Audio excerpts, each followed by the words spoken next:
Did it give me the mouse? Yeah. It just says they're going low. So. What? Just said the batteries are going low. Mm-hmm. Hello, everybody. Hello, everybody. Can everyone hear us okay? The famous question. How's the sound? Is the microphone working at all? Yes, yeah.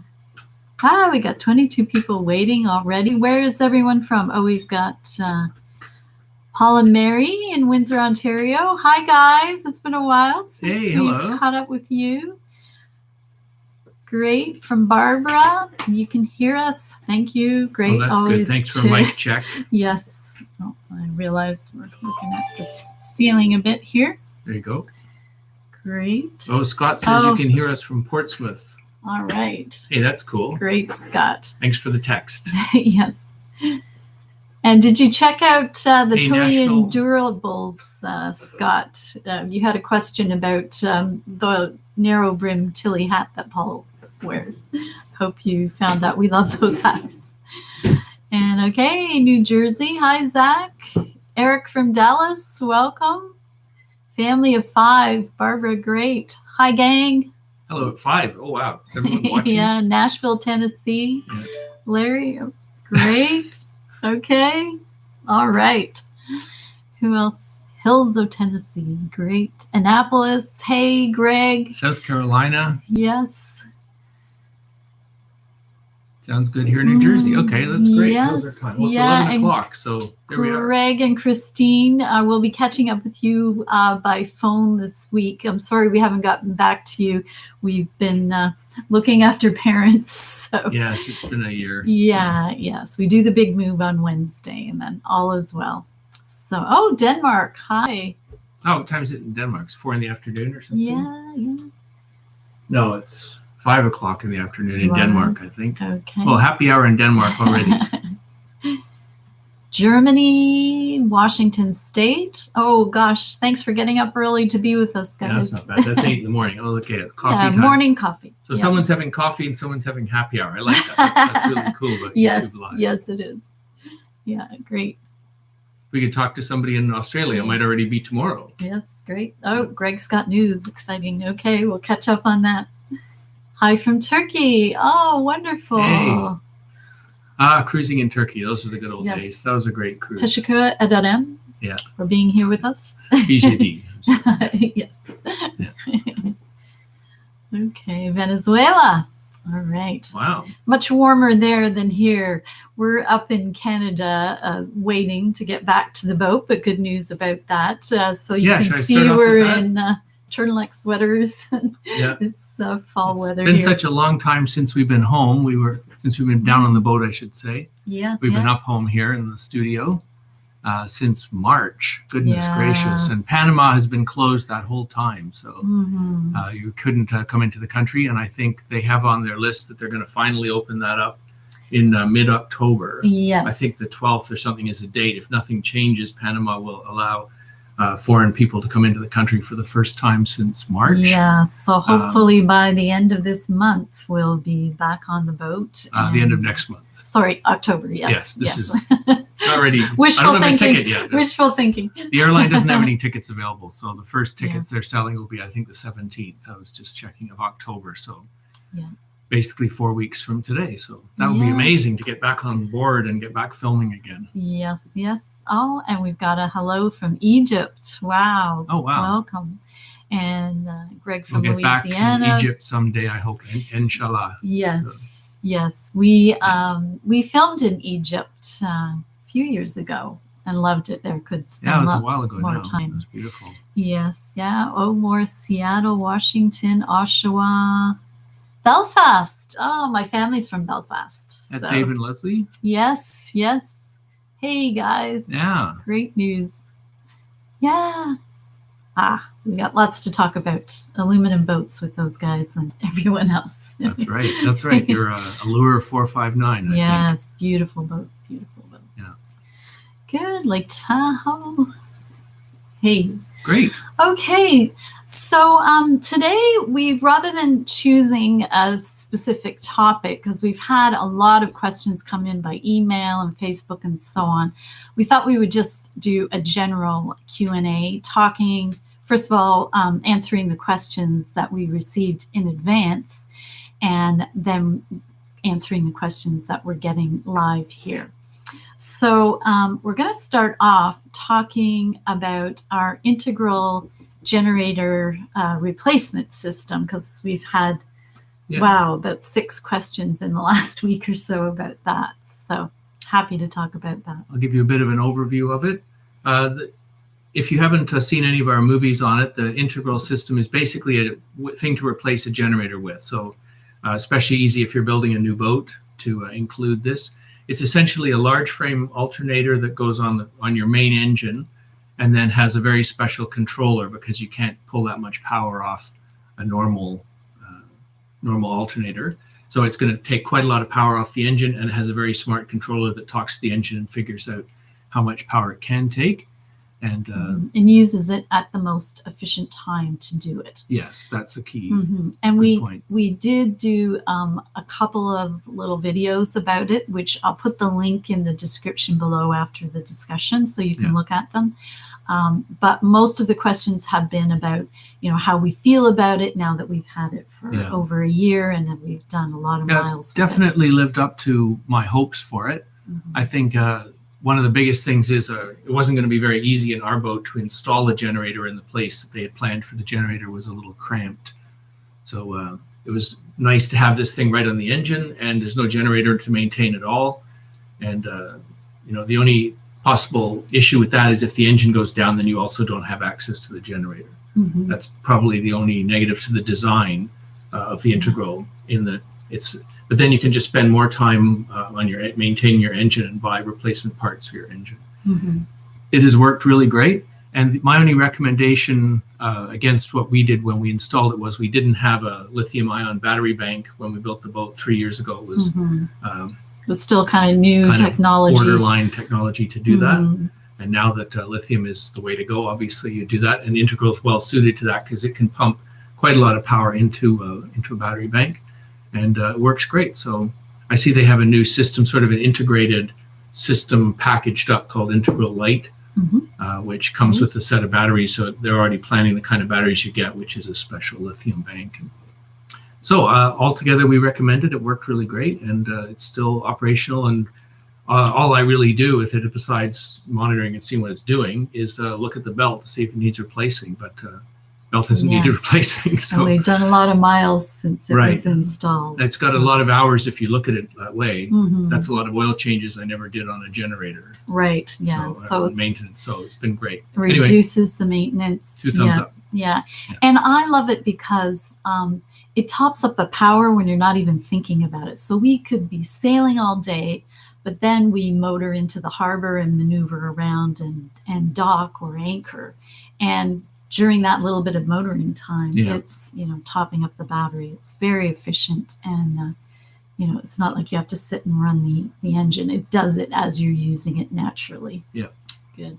So congratulations. I see there's a few people that have got new to them boats that they're about to start out on. Oh, that's nice. Wonderful.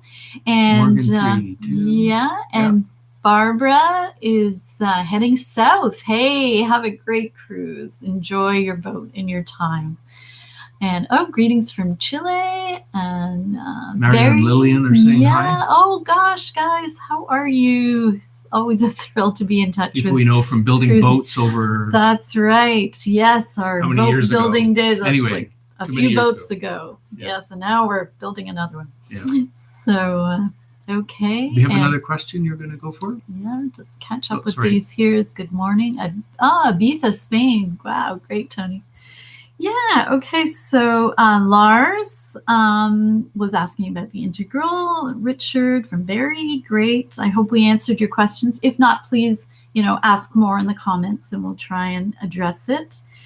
Dave Zilli's also about the integral.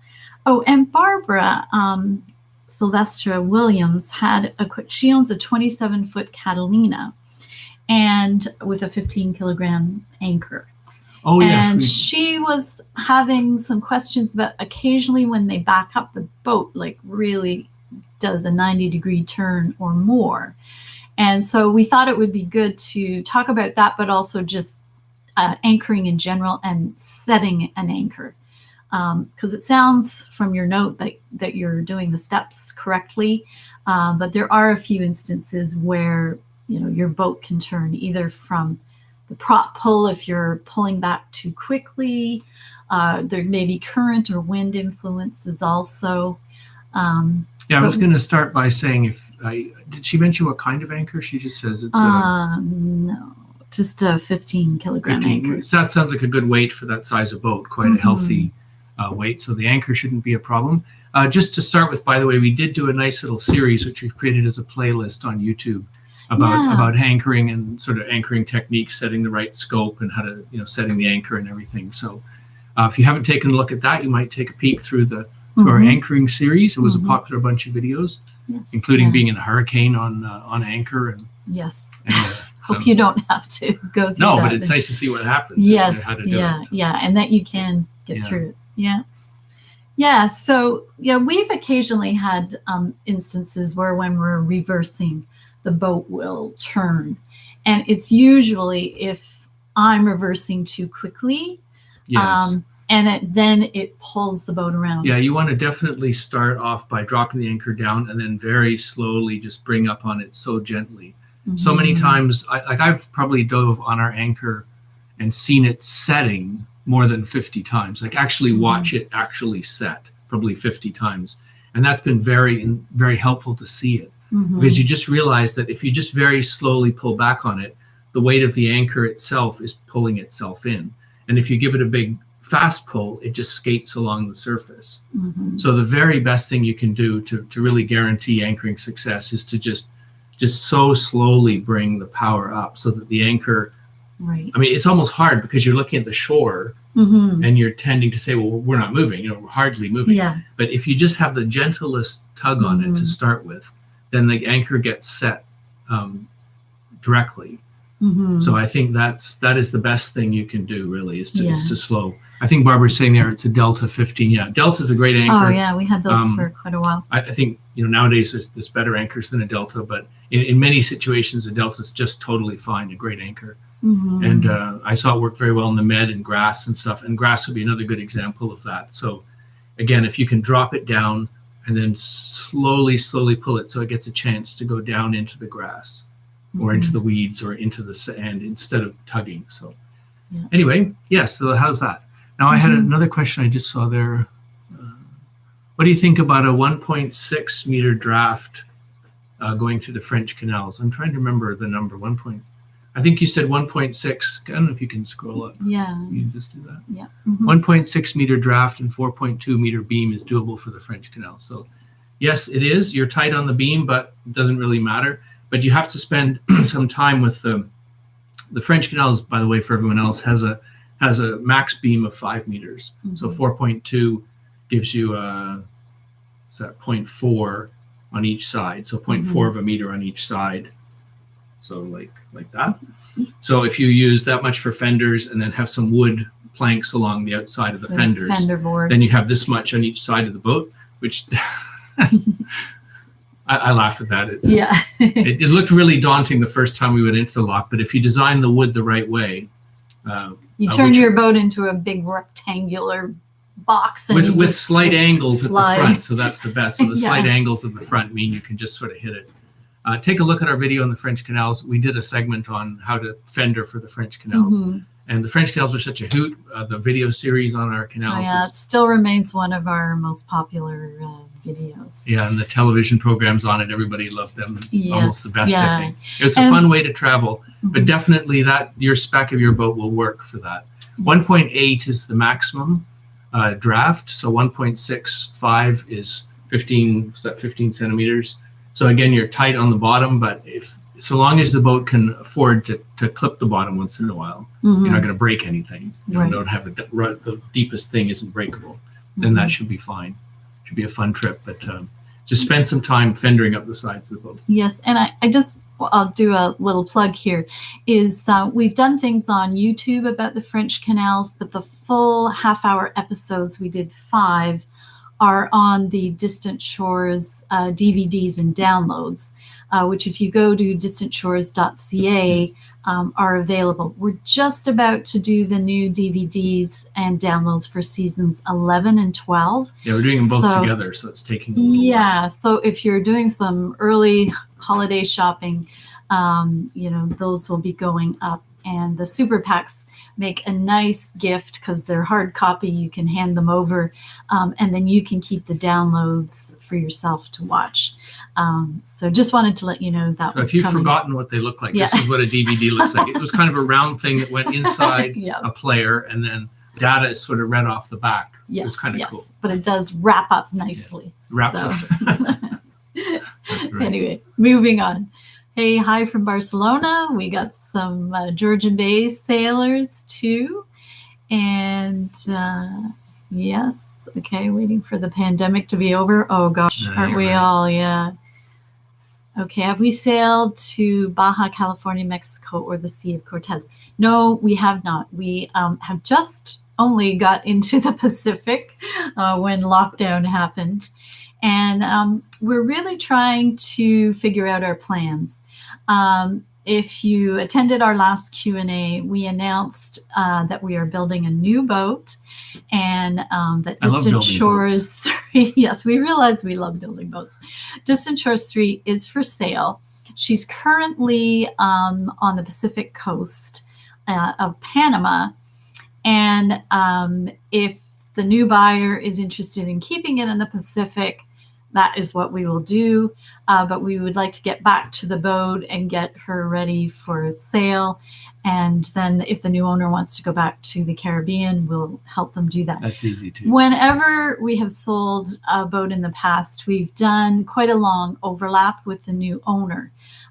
So part of the sale is that they get several weeks or months, or in one case, we did sort of an overlap for a year, where the new owner wasn't quite ready to sell their company or finish their job. And so they joined us at various times and sailed in different places, and they really got to learn the systems of the boat and, have us aboard to learn how to handle the boat. So we will be doing that again. That was really fun. It really worked out nicely, and it was a way to fast track the new owners into the cruising life, and then it felt good with handover that they were comfortable and happy.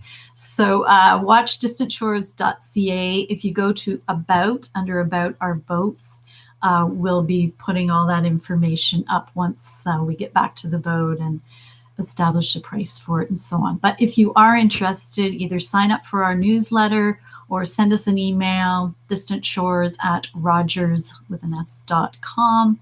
And, just let us know that you're interested and would like to be on the list for more information. So great. Onwards. Google, catenary, the weight of the chain holds you there too. The more chain, the more weight to hold you.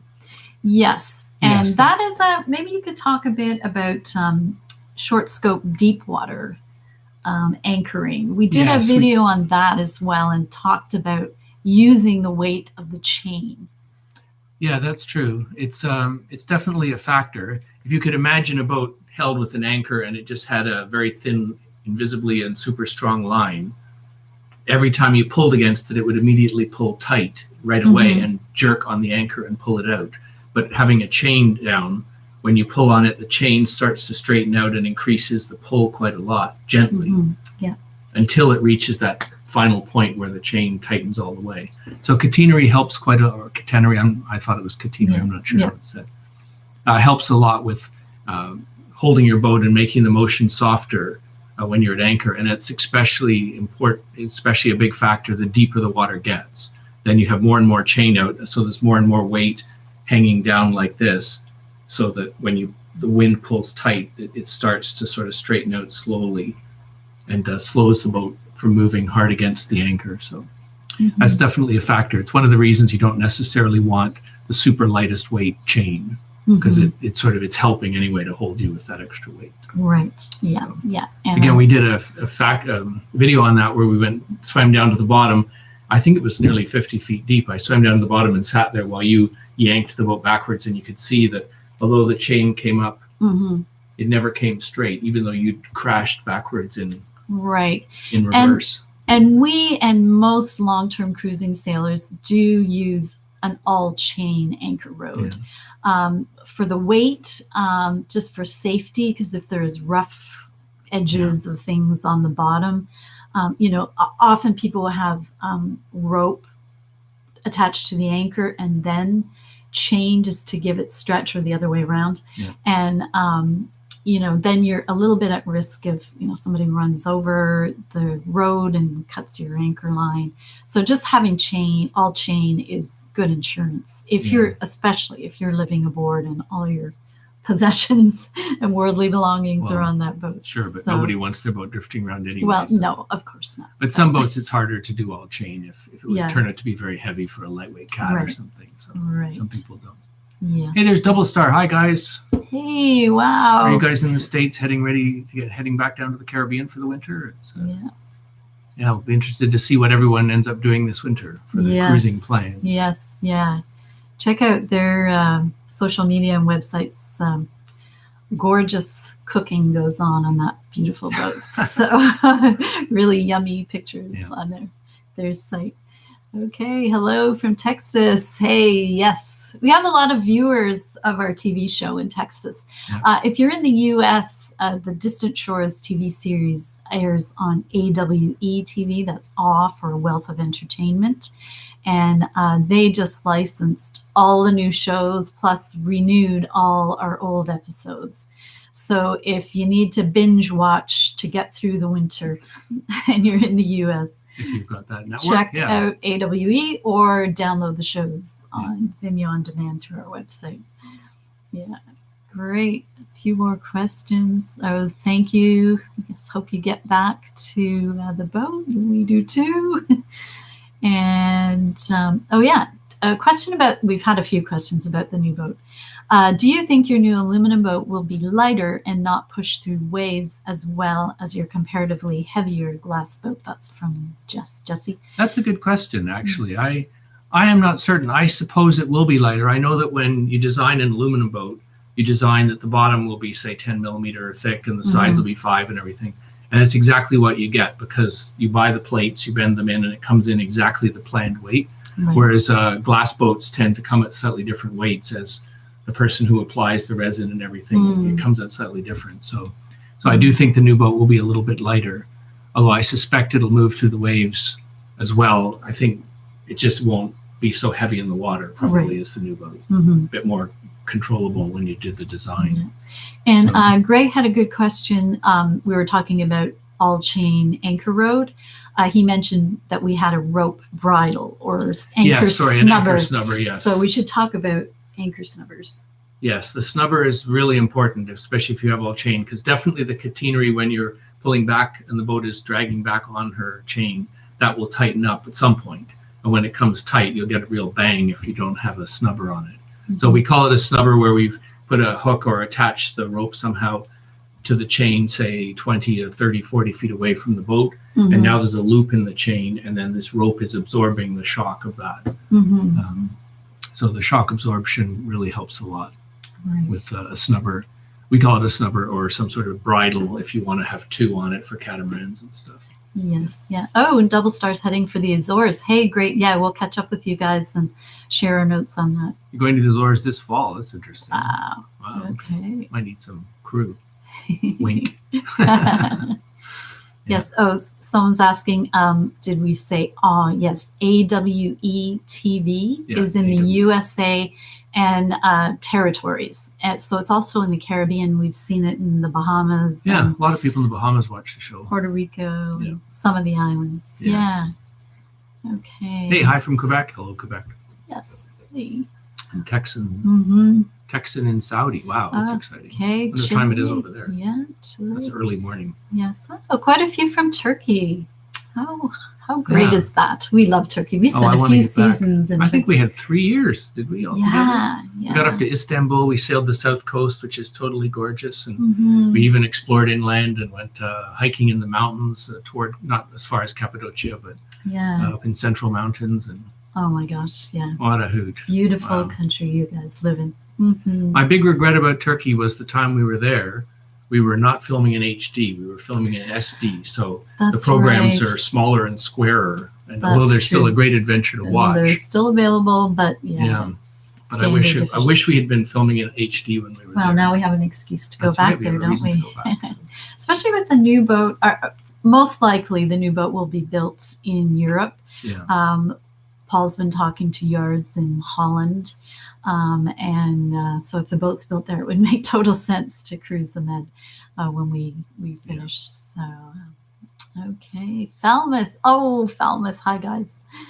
And it's 6 p.m. here in Saudi. Yeah. Oh, and Juan is asking, will you have variable draft on the new boat? Yes, we are diehards as far as that goes. We just love the freedom of being able to cruise anywhere with variable draft keel. We've had 3 southerly yachts. Well, there's someone who had a southerly 42, hull number 8. So was ours hull number? It was 9. Ours was 9. Yeah. That's right. So you were just the hull before us. 42 42s are great boats. Yeah, the 42 was great. We loved that boat. Yes. I wish she had not been a 3 cabin. If she'd been a 2 cabin, I really liked that boat. Yeah, nice layout.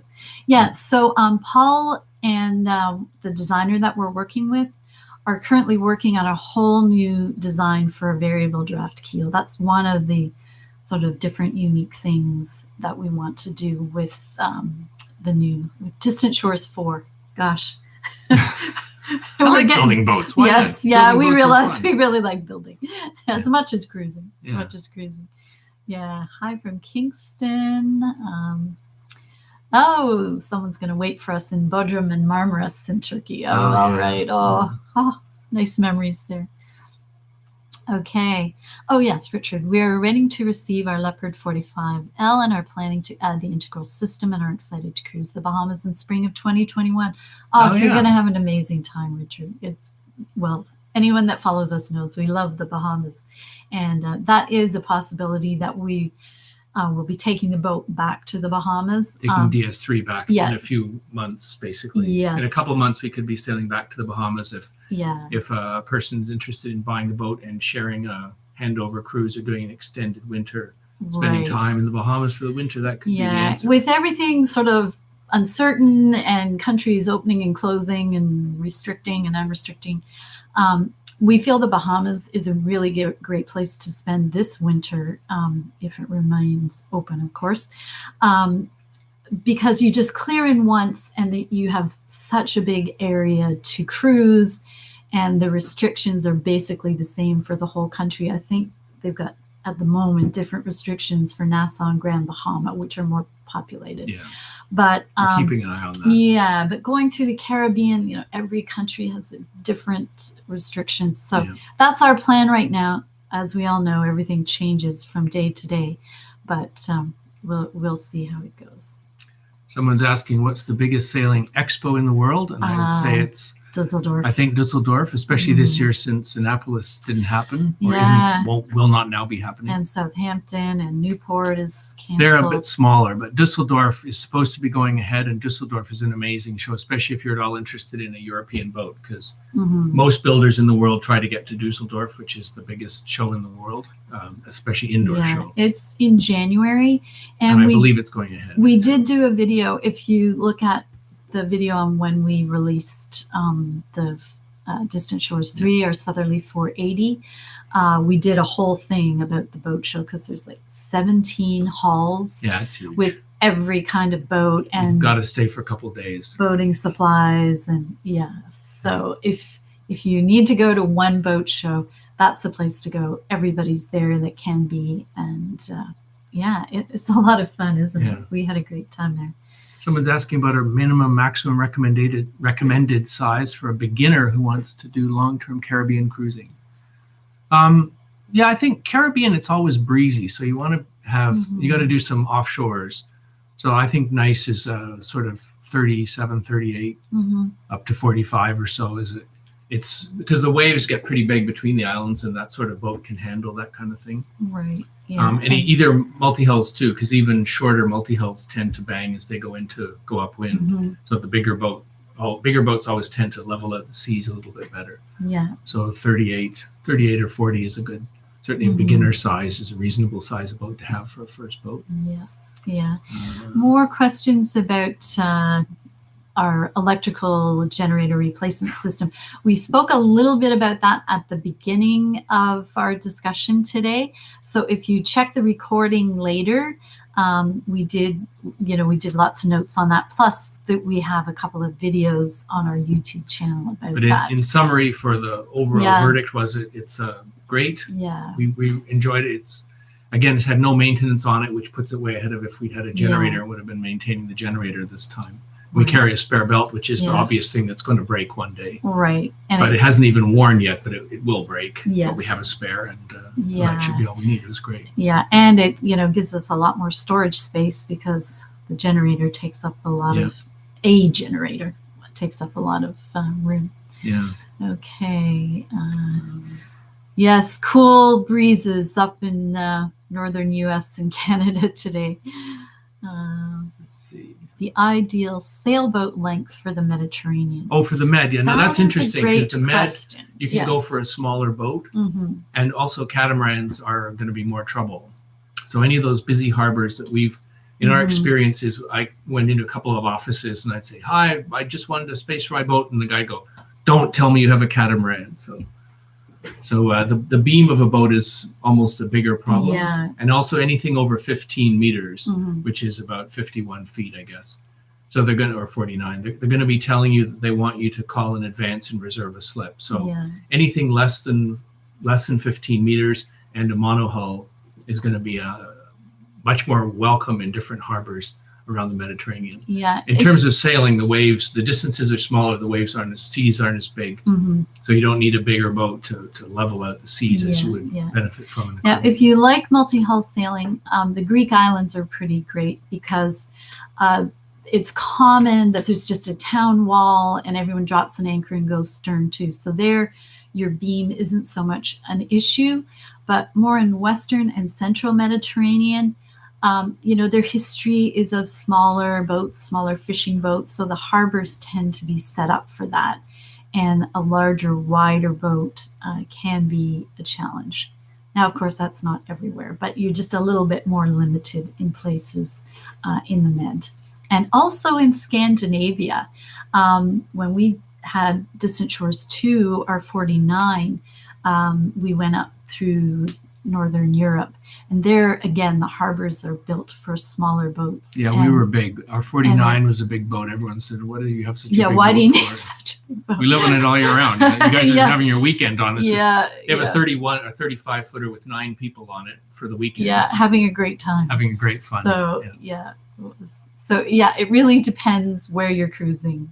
Yeah, you can build an ultimate boat that sort of works everywhere, but isn't totally perfect anywhere in a way. Yeah. Like I think Double Star is asking a few questions about passerelles and stern to mooring because that's quite common in the Mediterranean to go stern to, and then also about maybe going bows to having a stern anchor because it's good to be flexible that way. But again, sort of Northern Europe in the Baltic, you could end up trying to do bows to mooring. So you're just coming up to a shoreline, and that's common in the height of summer. You want to bring your bow in where you're not going to crack your rudders by backing up toward a rocky shoreline. Right. You bring the bow in and then just jump off and tie onto a pine tree or a rock. And then they have your stern anchor out. So we could do that. And then we tried it just once, just backing up. But then, of course, you realize you don't want to do that because now your rudders are dangerously, if we dragged a little bit, the rudders hit. Instead of if we dragged a bit, the bow just scratches on the rocks. Yeah, it was so fascinating to us when we were in Scandinavia that boats there have these big anchoring systems on the stern of their boats for that very reason. And it's just a whole different style. And, we would anchor out in the harbor and they were like, why are you being so antisocial? You know, Well, yeah, no, but anchoring it's out true. there. There was a Yeah. basin where there was room for probably 4 boats to anchor, Yeah, except there was already 35 boats in there, all Right. tied to the shore. So there was happily room for 35 boats, and everyone had a little corner of the shore, yeah, and no one hit each other. no, But no, there and was only everyone room there for- is very respectful of each other's Yeah. privacy too. Just a so- different scheme. Yeah, a whole different style. Whereas in the Mediterranean, the whole plan is stern to, and, Yeah. and everyone goes stern to. So you have your chain out the front, which is Mhm. really safe. The chain hangs down in the water, and if anyone comes and hits it with their propeller, it doesn't cut your chain. Right. They just yeah. break their propeller. Yeah. Serves them right. But if no, I know. just kidding. But if you had a rope on the bow, they would hit the rope, and you might be Yes, in yes. town and cut the rope. Right, right. The So- only thing is with that is sometimes anchors cross, and then if the person leaving lifts their anchor, it lifts your anchor.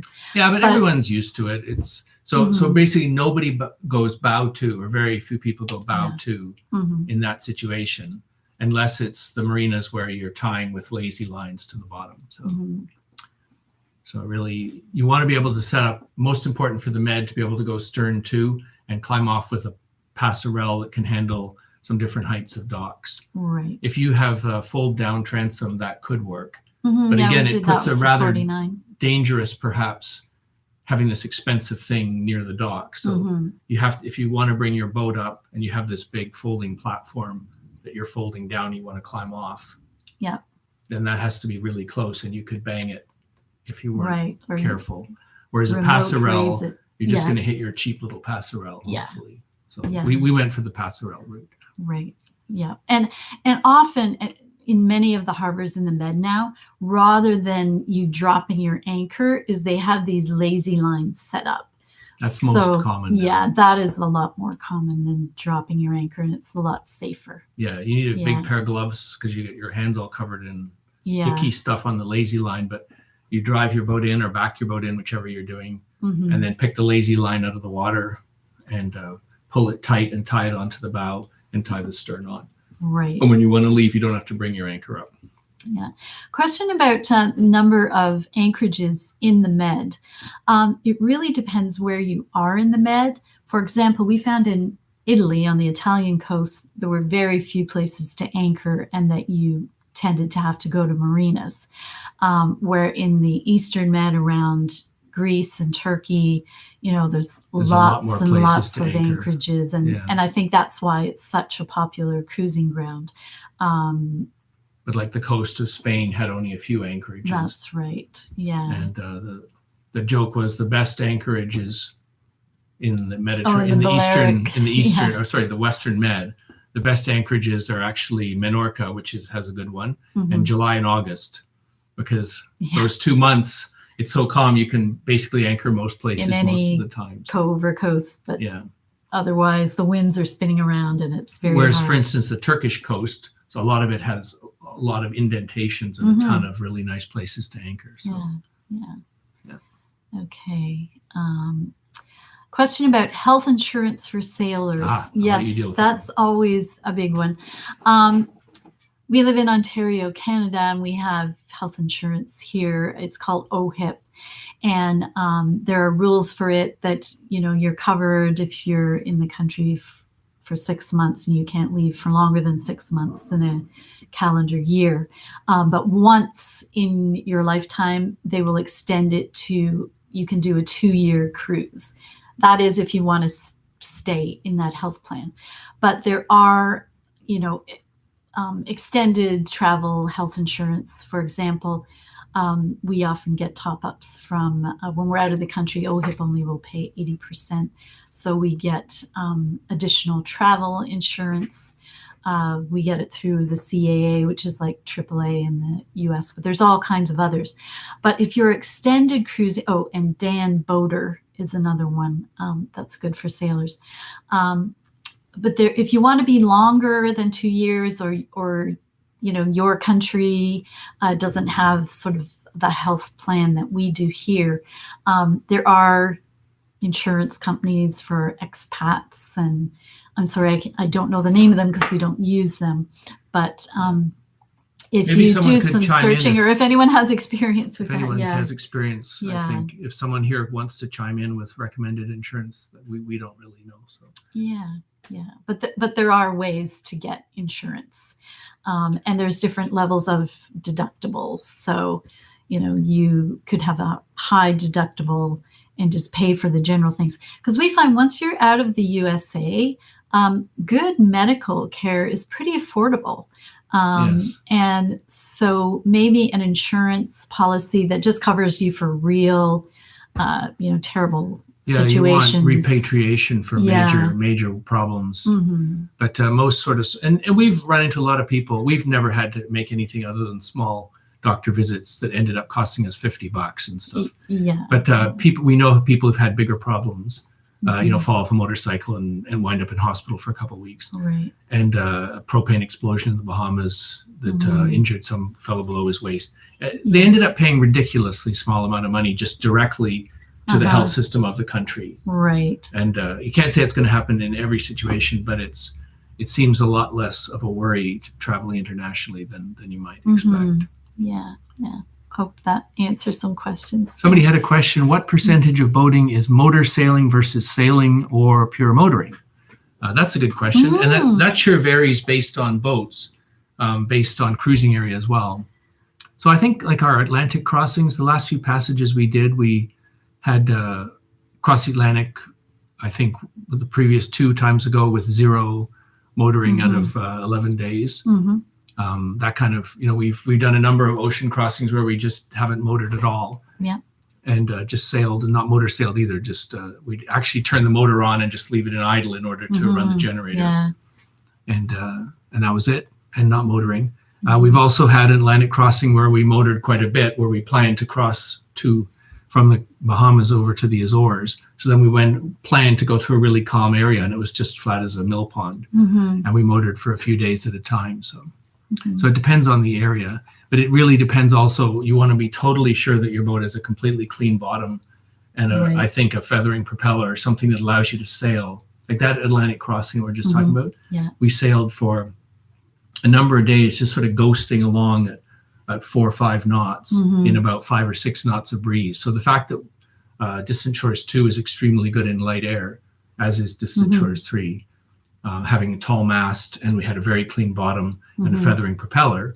Suddenly you could slip along in almost no wind, and it was just some of the most beautiful sailing you could do. And we saw so many whales because the seas were flat, so you really could, see their blows and watch them dive. It was just a magic cruise. But if we'd been trying to make a deadline or had people on board who wanted to get in, we might have been tempted to motor some of those days. And they were some of my most favorite days we ever had at sea, really. Yes. Just ghosting along at 5 knots, and you could come up anytime and just sit there and look around, and there's just no waves and the sea's flat. And so probably the best key there is to not have a schedule.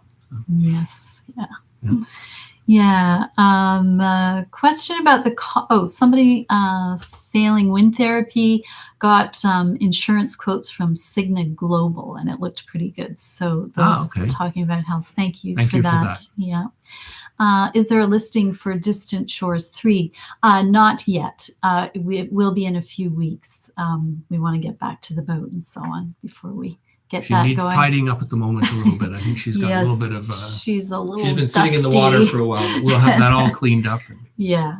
But ping us an email if you like. Yeah, there's actually is there a southerly 480 being listed right now, barely used, for 895,000 pounds. Yes, that's and a similar boat, a Revelation. For the same, I think. So that's the ballpark anyway. That's higher than I was hoping, actually. Well, yes. But ours is the only one that would come with a beautiful long handover cruise with the boat is included. Okay. And cost of yacht insurance. I think that's what they mean there. Boat insurance? Boat insurance, yes. Yeah. We have for many years had our yacht insurance with Pantaenius Yacht Insurance UK, just because we spent such a long time in Europe and the Med, and we just built a really good relationship with that team, and we had a few minor things, one theft, and we needed a tow recently, and they've just been very easy to deal with and material It's easy the to key read. with insurance. They But- have to be there for you. Yes, You know, exactly. It's not just what it says on the quote, how much the quote is. Right. The fact that when you pick up the phone and say, I have a problem, they didn't just say, one called them once and said, we had a problem, just wanted to let you know. And they called back and said later, we think that's actually a claim. You should be making a claim. And we weren't the batteries had got overcharged and overheated. And we had to replace the batteries. And they said, well, actually, it sounded like you could have had a fire. So we would like to pay that as a claim. So it was them volunteering to pay a claim that we weren't even claiming. Yes. And that's an insurance. Yeah, that's amazing. But the key, the difference cost, is yeah. the cost is higher for some areas. Right. And that's kind of the other key, is that a company that understands your area will give you the best sort of coverage, not just a good quote, but it's because they have to know how to fix your boat. Yes. In that area. So if you're from Florida and you want to cruise to the Bahamas, those companies down there, they all know that, because that's what all their customers want to do. Right. You know, as if you have an Ontario company, they don't hardly have people who want to go to the Bahamas or South America or across the Atlantic. They don't know how to do it. You know, and a company based in the Med is so good for providing a policy. They're usually based on a percentage of the amount of the hull value. So you might get a quote from, say, 0.5%, 0.75%, up to 1% of the hull value. Right. So if the boat, say, was worth $100,000, you might have a quote of 1,000 or 1,500 for a year. Right. Or even less if it's in your local area. Yeah. And then the percentage went up for an ocean crossing, and there were requirements that there had to be at least 3 people on board. Yeah. One had to have had experience before. And now because of our experience, we have been able to get permission to just do ocean crossings with the 2 of us. So, you know, they are Which open. They often won't do unless people have a lot more experience. Right. Right. So that was why we always keep our insurance company up to date, you know, where we're moving, anything. Like when we had the battery problem, we didn't expect them to cover that, but we wanted to let them know that, you know, we had the situation and that we were putting new batteries on, or if we've replaced the outboard motor on our dinghy or things like that. Yeah. And, you know, it's good. It keeps the rapport going. And then if you do have questions, it's not such a big deal to approach them. Yeah. And and then there's, you know, hull replacement insurance, but there's also, the most important is third-party insurance. Like if you have an older boat or you're on a really strict budget, like maybe you're willing to take the chance to lose the hull, your boat, if something happens, but you must have third-party coverage. So if you damage somebody else's boat or hurt somebody else because of the way you've handled your boat or mishandled your boat, that they'll be covered. And a lot of marinas, when you go to check in as a transient sailor, they will require that you show them a copy of your insurance to prove that you have third-party insurance coverage. And they'll take a copy of it and have it on file. Most marinas won't allow you in if you don't have third-party insurance. So you just have to do it. And it isn't very expensive. No. They don't get a lot of claims. It's only claims if something really terrible happens. Tragic. And then it doesn't happen very often. The other thing we appreciated from Pantanius, and maybe other insurance companies do this too, but when we were in the Mediterranean, of course, there's a lot of different languages in the marinas that you're visiting in the countries there. So they provided us with a copy of our policy in all the languages that we would be encountering in the Mediterranean. So it was great when we went into a marina in like Italy, it would have it in Italian so that they could read it and be reassured that yes, we had the coverage. So they're great. And Pantanius there's a Pantanius USA. If you're not from the States, but you are happy to, I think Double Star's asking if Pantanius withdrew from the market, they thought, in the US. So maybe they're not doing US. Oh, okay. So we don't know. That I'm not up to date on. Thank you for that. But yes, they did have an office Other there people for a could while. throw a comment in if you have great experiences with your insurance company too. So. Right. Okay. Hey there, someone else Sharon has saying hi. other- Hi, Cheryl. Hi, Sharon. Hey. Yeah. Good. And John Q. Public. Right. Yeah. Yeah. Have we decided on our electrical system setup? Oh, yeah. We've had a lot of questions about are we going to go electric versus. That an electric boat? and, Yes. No, I mean, not a full electric propulsion boat, I don't think. But yeah. it's not. They're not there yet. But Mhm. no, it's a bit early for that. We're still working on keel plan and the accommodation plan for the new boat. Yes, so. but those are the kind of things that we're going to be blogging and vlogging about with the build of the new boat. It's still early stages right now, like everything on paper and everything changing. So we'll keep you posted as that goes. Yeah.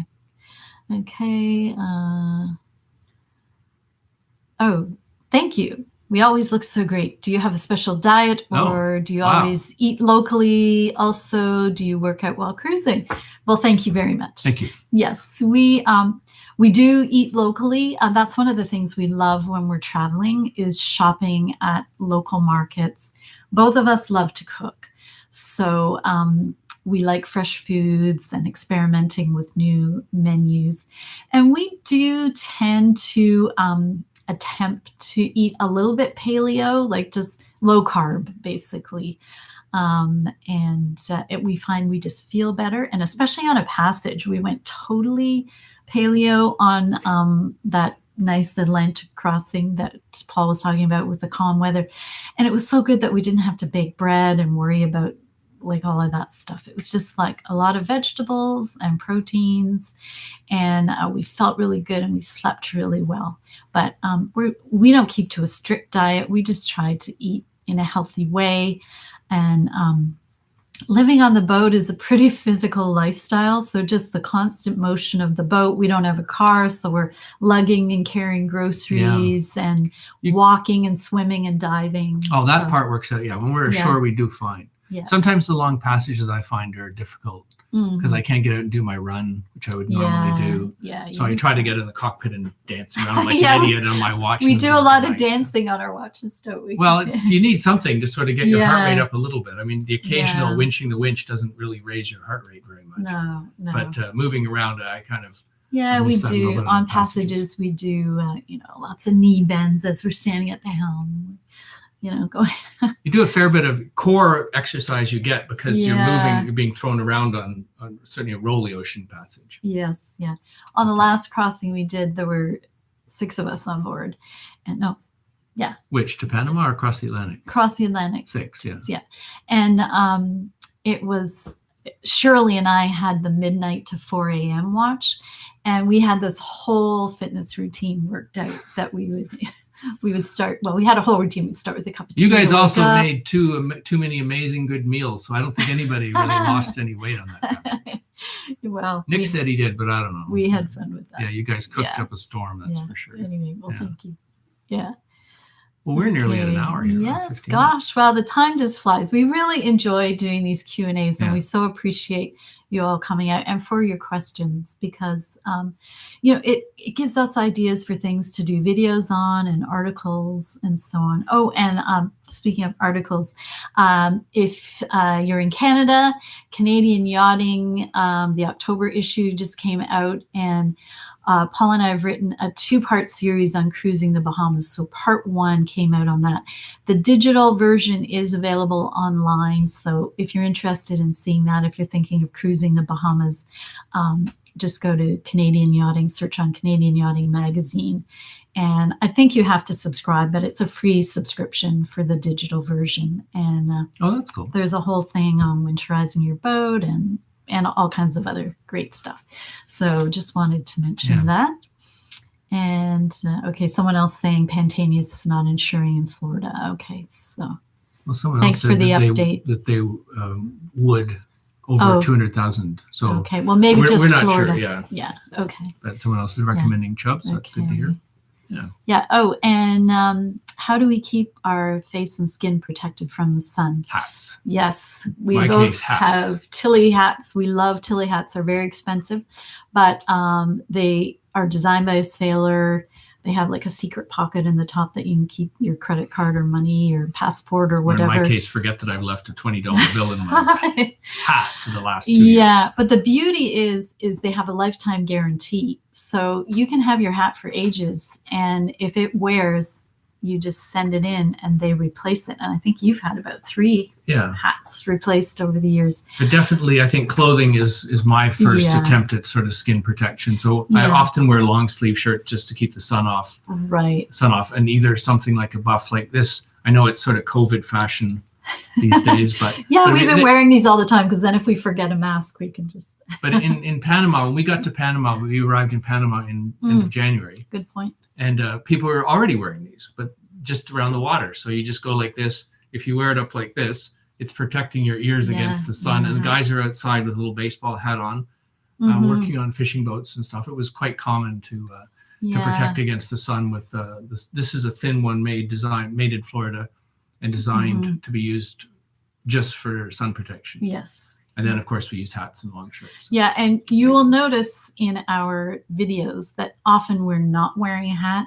And that's because just for filming, it's important to show our faces. So sometimes it looks like we're not wearing a hat very often. Yeah. And we take our off just to film, because otherwise it's all dark. So you can see our eyes. But as a redhead with fair skin, I'm very sensitive to the sun. And when we first started talking about cruising, I was not sure if I was going to be a tropical cruiser, but we chartered in the British Virgin Islands, and it's just been since I was a kid. It's before I go out, I put on sunblock. So when we're cruising, I'll have my shower in the morning and I just put sunblock on. I change the type of sunblock I use just so I don't get sensitized to it. But that's cool. We have a bimini on the boat. We have lots of shade and protection just right on the boat anyway. But we do cover up. And you'll find that when you're in the islands, the local people cover up too. Like they wear long sleeves and long pants in really hot places just to protect themselves. It seems weird when you first do it, especially if you fly from a colder place down to the tropics and then you feel so hot. But surprisingly, after you've been there a little while, it's actually not such a big deal, and it actually seems to work. It doesn't seem to take that long to get sensitized or desensitized to the extra heat. Right. And then wearing especially light colored clothing, it seems fine. This has been great. Yes. Yeah. Thank you so much. Just seeing if there's any last questions. But Sharon is giving some advice on insurance too. Thanks for that, Sharon. And that's cool. Yeah. Sure, a lot of southerlies too. So great. Good information. Yes. So, someone else wearing long sleeves when they're working outside. Yeah. Yes. When are you coming to Australia? Well, oh gosh, we were hoping that we would be there now, but we will keep you all posted and hope to see that part of the world sometime soon. So take care, everyone. Yes, Thank you so much for coming out on a weekend, on a Saturday. And our next live stream will be the middle of next month. But that might be just before we go back to the boat. Hopefully, fingers crossed and toes crossed and everything, whatever you can cross at this point. We can get back down to our boat. And if you're a member of the Distant Shores Cruising Club, that's our membership site on Patreon that supports our YouTube channel. We will be doing a member-only, patron-only live Q&A next Saturday, same time. So for as little as $2 a video, you can join, and we have all kinds of activities. We are working on the t-shirts and burgees and all that stuff for the Christmas season. You better get that moving. Lots coming. Anyway, thank you again, Thanks everyone, for coming, everybody. And for your support, whether watching the videos, commenting, participating. We love you all and are so grateful. Yeah, hugs Take to care. everybody. Yeah, stay safe.